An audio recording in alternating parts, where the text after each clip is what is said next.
Welcome back, it's your boy Omen Z, and we're back with part 3 of What If Goku Was the Reincarnation of Majin Buu. Hello, father. Goku's eyes widen. Gohan, is that you? Kid Gohan looks at his older counterpart, and he's completely speechless. Goku begins to walk over to the older Gohan, but he's quickly stopped when future Gohan strikes him in his stomach, then kicks him away. Gohan glares at Goku while he's on the ground, and Goku questions why Gohan's attacking him. You killed them all. You let him take over because you were too weak to stop him. I lost my arm trying to stop you. Goku starts to think the worst, and he looks up at Gohan with a sad expression on his face. Who did I let take over? Gohan screams at Goku, you know exactly who. The only being that comes to Goku's mind is Majin Buu. From inside Goku's head, Majin Buu begins to laugh loudly. So that's what he's going to do in the future. Gohan walks over to Goku, and he picks him up by his shirt, and Trunks walks over to him, and he grabs his shoulder. Gohan, calm down. This isn't what we came here for.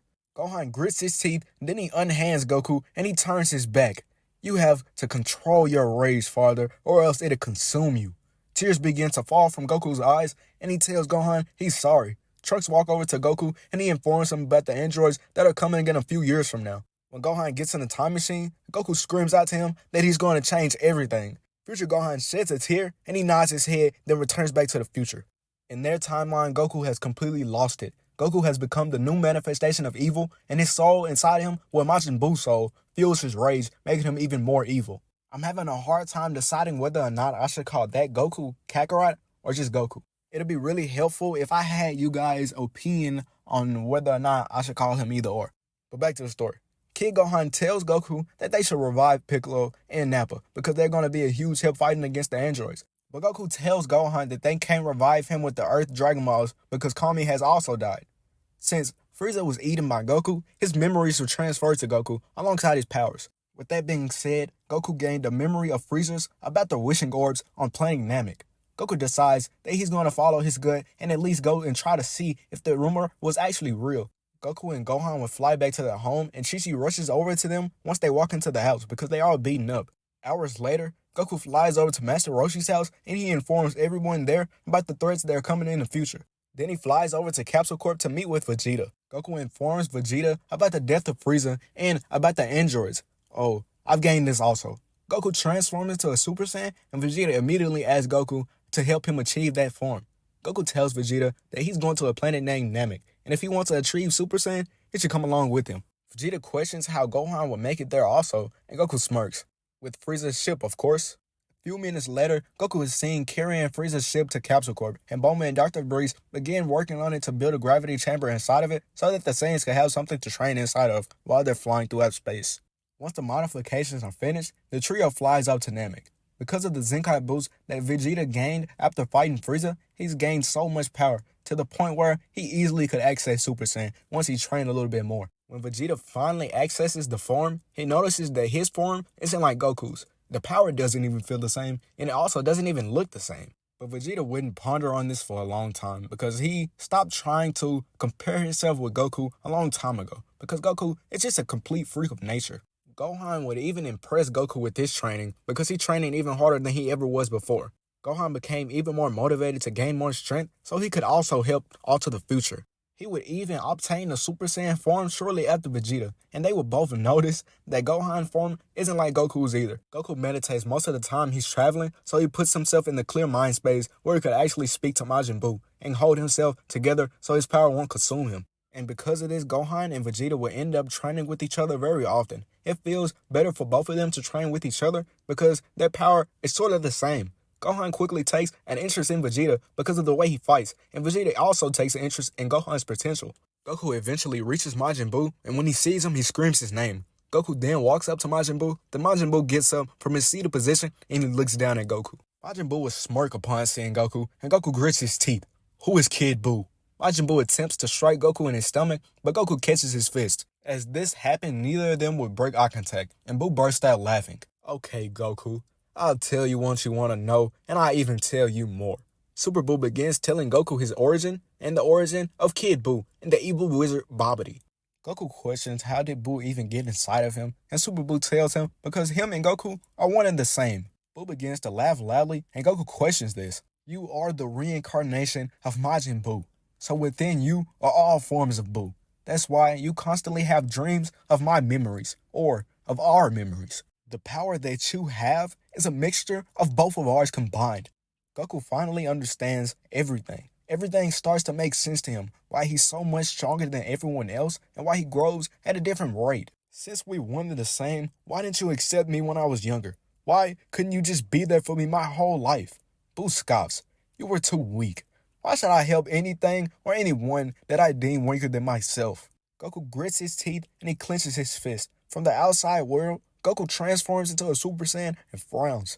This would cause both Gohan and Vegeta to stop their training and just stare at Goku. From inside Goku's mind, Buu laughs. Goku takes a deep breath and he calms down. I understand. At that time, I can admit I was pretty weak and arrogant, but now I'm stronger than I was before. Buu stops laughing and he gets serious because Goku isn't letting his rage or arrogance get the best of him. Goku smiles at Buu and he thanks him for accepting him. And then he opens his eyes and sees both Gohan and Vegeta just staring at him.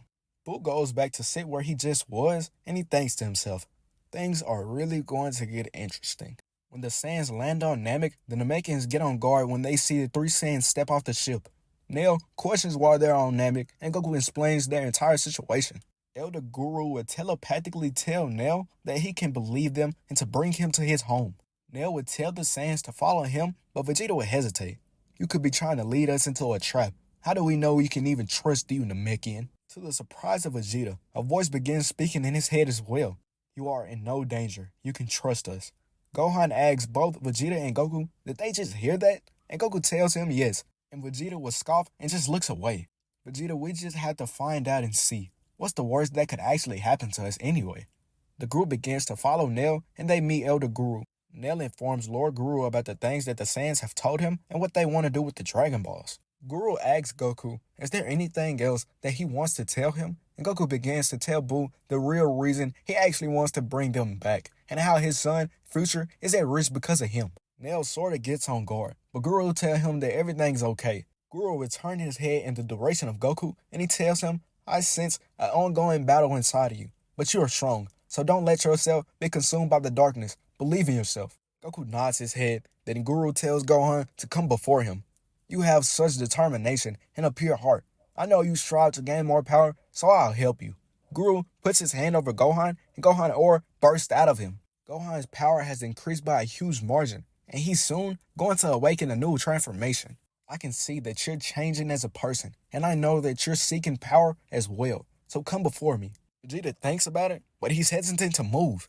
Goku tells Vegeta he should go, because at this rate, Gohan may be stronger than him now, and they'll need all the help that they can get, so you should get as strong as you can. Vegeta gives in, and he walks before Lord Guru. When Vegeta's potential is unlocked, he looks at his hands, and he feels a noticeable change in his power. A knock comes from Guru's door, and Nail goes to open it. The Dragon Balls has been gathered. Nail turns around, and he tells the Saiyans to follow him. Goku would make the wish to bring back everyone that Frieza has killed on Earth, bring Piccolo to planet Namek, and restore the arm of future Gohan. I don't know if Shenron could even make that wish possible, but since we got nothing else to wish for, I'm just going to say he did that, so don't try to come for me in the comments. Piccolo is transported to planet Namek, and he looks around in shock until he sees Goku. Goku, where am I? And who are those people? Goku informs Piccolo about everything, and Nail takes Piccolo to Lord Guru as well. To the surprise of Nail, Guru tells him that he wants to fuse with Piccolo because his power and knowledge will be better off used to help the universe with someone else. Nail tries to argue with Guru about this because he would never do anything like this, but Guru informs Nail that he wants Nail to do the same exact thing as him. Since Frieza would have never came to Namek, Guru has had time to appoint a new guardian, so his decision to fuse with Piccolo isn't completely arbitrary. Guru tells Piccolo to walk before him, and Guru puts his entire hand on Piccolo, and both of them begin to shine until only one Namekian is seen. Nail screams Guru's name, but nobody will respond. Piccolo holds out his hand to Nail, and Nail looks at him for a while, then he relents. Nail and Piccolo embrace one another in a hug, and Nail becomes a part of Piccolo as well. Piccolo has gained an abundant amount of knowledge and a bit more strength because of Nail. Piccolo smirks at the group, and he tells them what's their next move. Goku tells them that they're going to go back to planet Earth and train until the day that the androids show themselves. The group enters the ship and they travel back to Earth. The group trained until they arrive, and Gohan and Vegeta would have achieved Super Saiyan 2. And to the surprise of everyone, Piccolo has been growing at a steady rate as well, making his power level to the level of Grade 2 Super Saiyan. When Goku sees the transformations of both Vegeta and Gohan, he wonders why hasn't he gained that form as well. But he doesn't really care, to be honest. It's just something that he has in his head, because his Super Saiyan form alone reaches the power of theirs, but even higher. Okay, now we're going to do a 3-year time skip. So within this time, we'll just have to chill for a little bit, and we'll just watch the Saiyans train a little bit, yada, yada, yada, and now we're getting back into it. Dr. Gero doesn't feel that he needs to come to the city because he feels that the androids are beyond strong enough to face off against Goku. But little did he know, another one of his creations was coming right towards his base. When Gero releases and tries to command the androids to follow his bidding, they refuse like they did in the original and try to kill him. But a blast destroys the front of the base and interrupts them. Ew, what are you, some kind of bug? Android 18 shoots a blast to try to kill the creature, but the blast was deflected. The green individual laughs loudly and he screams his perfection is inevitable. Gero is terrified to see Cell because he hasn't even released him yet. So he would question how Cell is even here, and Cell tells Gero everything. Cell flashes in front of Android 17 and smashes his fist into his gut. Then he quickly absorbs him. Android 18 tries to attack semi-perfect Cell, but he blocks her attacks, and he absorbs her as well. Then he starts to laugh loudly once he reaches his perfected form. Android 16 will try to strike Cell as well, but Cell still isn't affected. Cell puts his tail behind Android 16, then he absorbs him as well. Gero will be watching this whole entire thing in front of him in horror, and Cell begins to walk towards him as well. Don't be scared, Gero, or should I say father? I won't hurt you.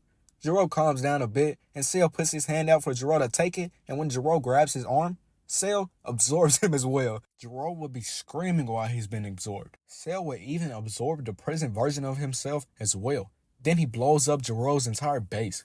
Cell will fly into the air and charge up his power, because he knows exactly how to get the Z-Fighters' attention. From the perspective of the Z-Fighters, a huge amount of power just appeared out of nowhere, and everyone gets on guard, because they suspect that this could be the androids. Vegeta rushes towards the power signature, and Gohan and Goku follow behind him. When they arrive, they see Piccolo in front of the green individual. A red aura formed around Piccolo's body, and his power skyrocketed. During the 3 years of training, Piccolo trained alongside King Kai, and he learned the Spirit Bomb and even the Kaioken.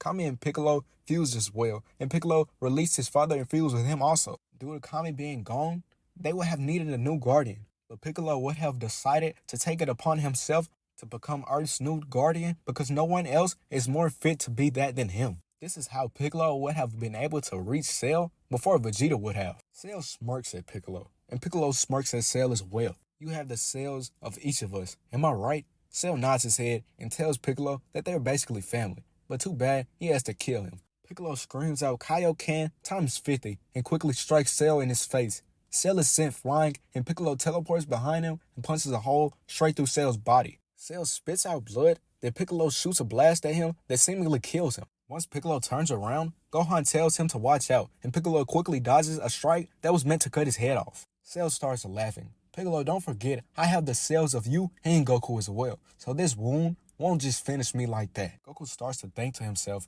that this android isn't like the one Trunks was talking about, because it's only one of them instead of two. Goku screams out to Cell to ask him what and who is he. Cell introduces himself, and he tells everyone how he became perfect. Vegeta transforms into a Super Saiyan 2 and blitzes towards Cell. Cell's pupils flashes red, and he blocks Vegeta's attack. Vegeta would then land a kick on Cell, sending him crashing into the ground. He then starts to shoot a barrage of key attacks towards Cell, but this doesn't stop the bio-android because he appears right behind Vegeta and strikes him in his head. Gohan would transform into a Super Saiyan 2 and rush towards Cell and kick him in his stomach, sending him flying through the clouds. Piccolo teleports where Cell would be, and he catches him by his head and flies full speed into the ground. Piccolo moves out of the way enough for Goku to come crashing into Cell's body with his fist. Cell starts to cough up blood, and Goku will continue to hit him until Cell catches his fist and begins squeezing it. Cell lets out a scream, and the Z-Fighters are pushed away. Cell spits out blood again, then he goes straight for Goku. But sadly, Vegeta and Gohan would catch him before he could even reach Goku, and Piccolo would teleport by them and smash his fist into Cell's ribs. Krillin and the other Z-Fighters would have finally arrived, and Goku would scream for Krillin to do it. Everyone would close their eyes as Krillin screams solar flare times 20. The humans would form all their strongest attacks and the Saiyans would charge up theirs, and they would launch it towards Cell. Cell is seemingly destroyed and Nappa would arrive. Well, you finally decided to show up. You sadly missed everything, Nappa, you lazy bum. Everyone would begin laughing at Nappa, and Nappa scratches his head and apologizes to Vegeta. Nappa is really enjoying his time on Earth. It isn't anything like he's really have done before because he's not always on guard, he's not always on missions. He's just chilling right now and he's really enjoying that. The Z Fighters would talk for a bit until a hand is pierced through Nappa's chest. Blood begins pouring out of Nappa's mouth and Vegeta's eyes is widened. Playtime is over. You all have done enough. I'll let you fight for way too long. Now it's time to die. When Nappa's body hits the ground, Vegeta completely loses it. Vegeta lets out a loud scream and lightning begins crackling around his entire body. You will pay for this. You will pay for what you have done. Vegeta's hair begins to grow past his waist and his eyebrows disappear. Standing before Cell right now is an enraged Super Saiyan 3 Vegeta. Vegeta blitzes towards Cell and strikes him in his chest, then kicks him into the air. Vegeta flies full speed towards Cell and continues punching him, sending Cell higher and higher. Cell grits his teeth because he's actually taking damage from Vegeta. Cell would try to counter one of Vegeta's attack with a blow of his own. But this blow wouldn't be able to stop Vegeta because he would strike Cell with one of his own after he was hit. Cell starts to get angry and he screams out that that's enough. Vegeta would try to strike Cell once again, but Cell would smack him, sending him crashing into the ground. This is becoming really annoying and I'm tired of holding back. Goku, you're gonna really like this. I'm going to do something that you're too scared to do. Cell begins charging up his power and the sky turns completely black. His green and black skin turns black and pink, and a pink aura shines around Cell's entire body. The Z Fighters are terrified upon seeing Cell's new power, and Vegeta has finally come back to his senses after feeling this power. Cell would shoot 3 death beams towards Vegeta, but Vegeta would block them. Vegeta would try to say something to Cell, but before he could even spit out a word, his mouth is covered by the hand of Cell. Don't say anything else. Cell clenches Vegeta's face and smashes his head into the ground. Cell will have done this hard enough to knock Vegeta out, and as he assumed, Vegeta is out cold. Cell gets up, then he puts his foot on top of Vegeta's body and he looks at Goku. Piccolo and the others will try to rush towards Cell to attack him, but Goku will stop them and tell them no. It's his turn to finally face Cell. Goku transforms into a Super Saiyan, then he walks up in front of Cell. And Cell would look down at him and smirk, but Goku would only have a straight face.